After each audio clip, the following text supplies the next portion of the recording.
Hello friends, welcome to let's quiz. आज के इस वीडियो में हम लोग बात करेंगे यहाँ पे सीटेड एग्ज़ाम 2024 जो कि आपका एग्ज़ाम यहाँ पे 21 जनवरी को होने वाला है।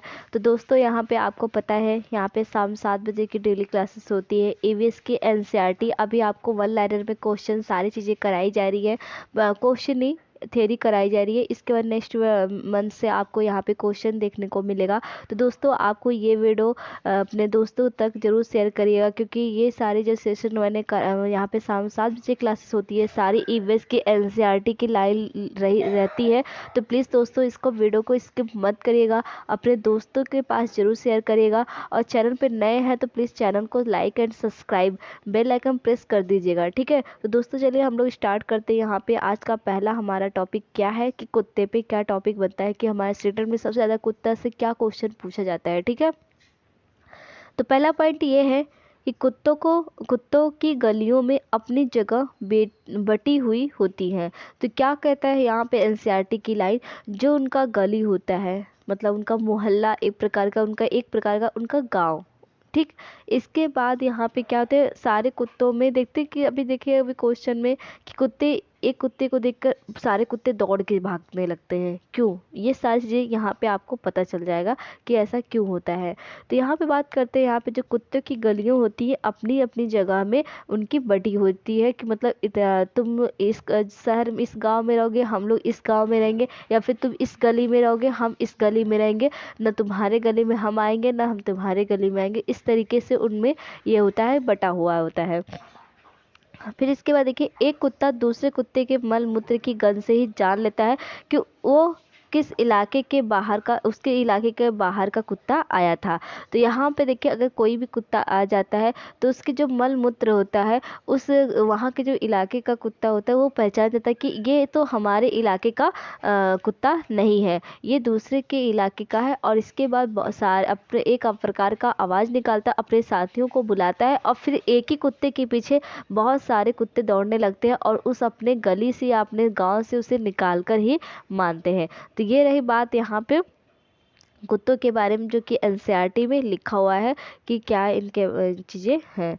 तो ये क्या बोलते हैं, जो दूसरे के इलाके के कुत्ते होते हैं उनके मल मूत्र की गंध से ही वो पहचान जाते हैं कि इनके इलाके का कुत्ता नहीं है। अब बात आती है यहाँ पे देखिए और सारी चीज़ें केचुए के बारे में। तो केचुए के बारे में भी आप देखे होंगे कि मैंने इस पे भी वीडियो बना के रखा हुआ है कि सारी चीज़ें केचुए किस लिए, किसान के लिए मतलब काम आते हैं, और उनको किसानों का मित्र क्यों कहा जाता है, ये सारी चीज़ें मैंने आपको अच्छे से बता दिया है।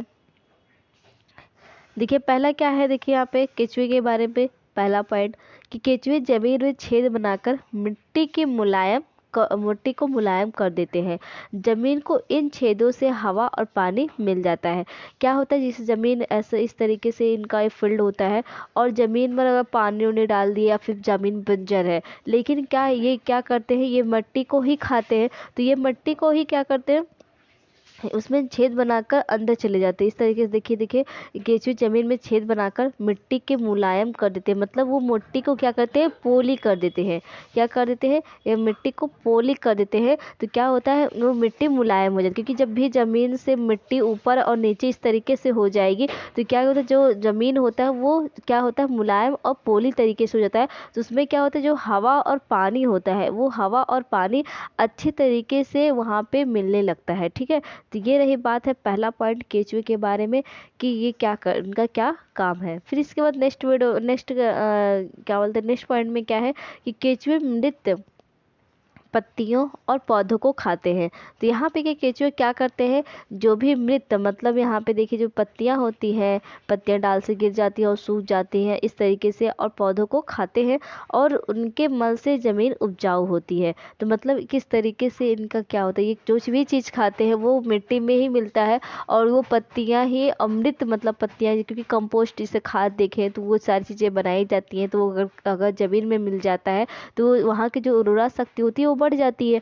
अगर वही चीज़ हम बाहर से लेके आए खाद डालें तो वो चीज़ें उतनी नहीं होती है। किसी चीज़ क्या होता है, बार बार उसको यूज करने से, यूरिया डाई ये सब लेकर डालने से बार बार वहाँ की ज़मीन खराब भी हो सकती है। लेकिन जो कंपोस्ट खाद घर से बनाया जाता है उसको ज़मीन में बार बार मिलाने से क्या होता है, ज़मीन उर्वरा शक्ति क्या होती है, बढ़ जाती है। तो यहाँ पे देखिए मृत पत्तियों और पौधों को ही खाते हैं और इसके बाद उसी उनके जो मल होते हैं उसी में ज़मीन में उपजाऊ बनाती है। तो ये दूसरा पॉइंट उनके लिए, देखिए किसानों के लिए सही है। नेक्स्ट पॉइंट क्या है, किसानों को मित्र माना जाता है। तो ये इसीलिए किसानों का मित्र माना जाता है क्योंकि क्या करते हैं, ये ज़मीन को छेद बनाकर मिट्टियाँ ऊपर और नीचे कर देती है, जिससे क्या होता है कि मुलायम मिट्टी हो जाती है, यानी पोली हो जाती है और ज़मीन को इन छेदों से हवा पानी अच्छे से मिलने लगता है। और केंचुए का जो मृत पत्तियाँ होते हैं वो पौधे खाते हैं और इनके मल से ज़मीन उपजाऊ बन जाती है। केंचुओं को ही किसानों का मित्र माना जाता है। ये रही बात आपको यहाँ पे केचुए के बारे में। अब बात आती है यहाँ पे, अब बात आती है चींटियों की। चींटियाँ मिलजुल कर रहती हैं और चींटियों का काम बटा रहता है। रानी चींटी अंडे देती है, सिपाही चींटी जो होती है वो बिल का ध्यान रखती हैं और काम करने वाली चींटियाँ भोजन ढूंढकर बिल तक लाती हैं।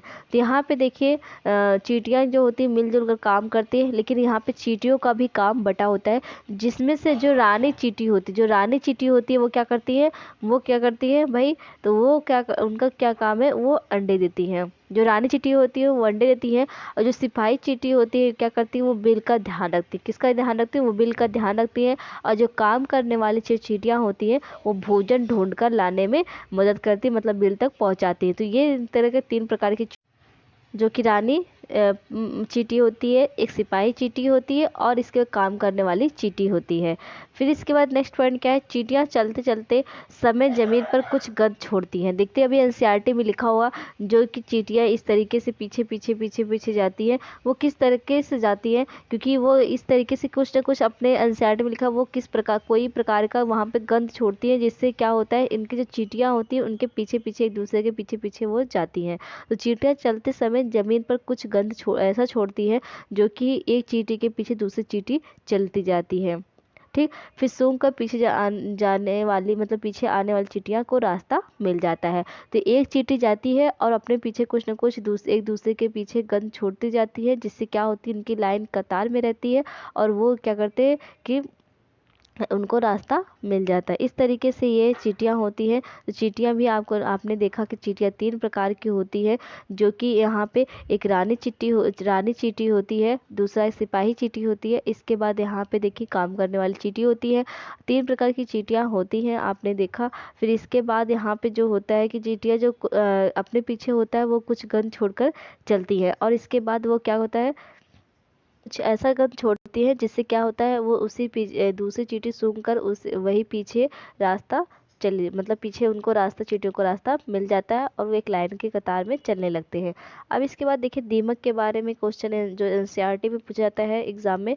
तो दीमक के बारे में, दीमक और ततैया भी समूह में रहते हैं, मतलब चींटी हो गया, दीमक हो गया और ततैया, ये समूह में रहते हैं। फिर इसके बाद देखिए मच्छर के बारे में भी क्वेश्चन एग्जाम में पूछा जाता है कि मच्छर के बारे में क्या है। तो मच्छर में आपको बता दें कि मच्छर हमारे शरीर की गंध, खासकर पैरों के तलवे की ओर, यानी हमारे सर की गर्मी से हमें ढूंढ लेते हैं। तो मच्छर हमें किस तरीके से ढूंढते हैं, जैसे देखिए अगर आप सोए रहते हैं तो मच्छर आपको कैसे ढूंढ लेता है। तो मच्छर आपको यहाँ पे आपको बता दे, जो इनके पास एक शरीर की जो गंध हो, खास प्रकार की, मतलब जो पैरों के तलवे होते हैं उस गंध को ही, और इसके बाद जो हमारे शरीर की गर्मी होती है उसको ही ये ढूंढ लेते हैं कि यहाँ पे कोई इंसान सोया है, तो वो वहाँ पे क्या करते हैं, वो जाके काट लेते हैं। तो ये मच्छर होते हैं। मच्छर हमारे शरीर की गंध, खास प्रकार के जो पैरों के तलवे की और हमारे शरीर की गर्मी से हमें ढूंढ लेते हैं। तो मच्छर हमें इस तरीके से ढूंढते हैं। और फिर इसके बाद देखिए नेक्स्ट पॉइंट क्या है, मच्छर पानी में अंडे देते हैं। जैसे कि देखिए मच्छर से अगर पानी में अंडे देते हैं और अगर पानी अगर आप खुला रखे रहेंगे तो वहाँ पे वही खुले पानी आप पीते हैं तो आपको हैजा हो जाता है। बहुत सारे प्रकार की से बीमारियां हैं जो कि आपको हो जाती है। तो यहाँ पे यही इसीलिए पानी को हमेशा ढक कर रखना चाहिए, क्योंकि मच्छर क्या होता है, अगर मच्छर पानी में बैठता है तो उसमें वो अंडे देती है, तो यही पानी आप पिएंगे तो आपके लिए मतलब हानिकारक है। तो इसलिए पानी को हमेशा ढक कर रखना चाहिए। दूसरा पॉइंट क्या है कि डेंगू, मलेरिया, चिकनगुनिया बीमारी मच्छरों के द्वारा होती है। जैसे कि मैंने आपको बताया कि वो वही पानी अगर आप पीते हैं तो आपको डेंगू, मलेरिया और चिकनगुनिया जैसी बीमारी आपको देखने को मिल जाएगा। ठीक है, तो अब बात करते हैं दूसरा पॉइंट। यहाँ पे देखिए सीटेट में ये बहुत ही इंपॉर्टेंट क्वेश्चन टॉपिक होता है, इसलिए आप इसे ज़रूर नोट करिएगा। यहाँ पे देखिए रुके हुए पानी में या इकट्ठा हुए पानी में मलेरिया के मच्छर पैदा होते हैं, इसलिए मच्छरों के प्रजनन को रोक के लिए पानी में तेल डालना उचित रहता है। इससे पानी में पृष्ठ तनाव कम हो जाती है और ऑक्सीजन की जो आपूर्ति होती है वो रुक जाती है, जिससे इसमें क्या होता है कि मच्छर के जो लार्वा होते हैं वो मर जाते हैं। तो यहाँ पे देखिए सबसे कितना इम्पोर्टेंट चीज़ें बताया गया है कि यहाँ पे उन्होंने बताया कि जो रुके हुए पानी होती है उसी में ही मलेरिया के मच्छर इकट्ठा होते हैं।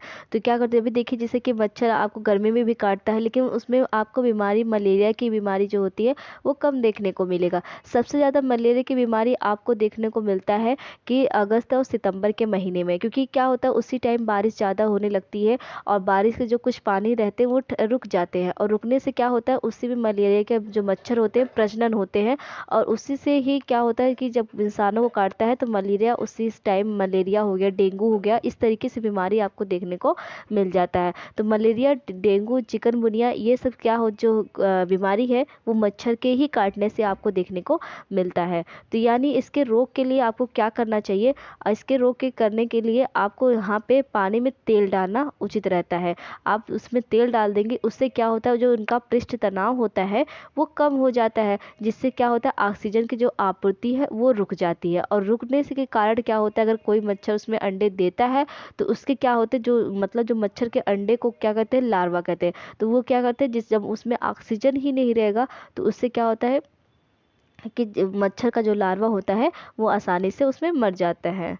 तो इस तरीके से आपको यहाँ पे रोकने को मिलता है। अब रेशम की कीड़ा की बात होता है, तो रेशम के कीड़े के आपको बता दें कि रेशम का कीड़ा जो होता है, यहाँ पे देखिए पहला पॉइंट क्या है, रेशम का कीड़ा अपनी मादा को उसकी गंध से ही कई किलोमीटर तक दूर से ही पहचान लेती है। तो ये पहला पॉइंट, इसको यहाँ पे आप इसे नोट कर लीजिएगा।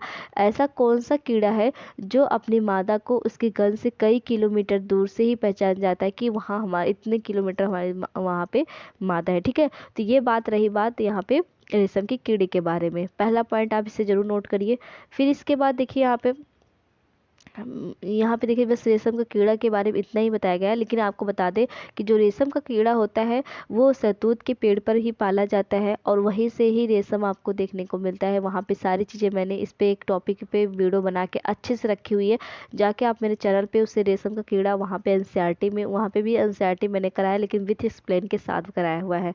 तो यहाँ पे देखिए रेशम का कीड़ा, बस इतना ही बता देते कि रेशम का कीड़ा होता है अपनी मादा को उसकी गंध से कई किलोमीटर दूर से ही पहचान जाता है, और इसका जो पालन होता है वो शहतूत के पेड़ पर ही आपको देखने को मिलता है। ठीक है, तो ये रही बात है रेशम की कीड़े के बारे में।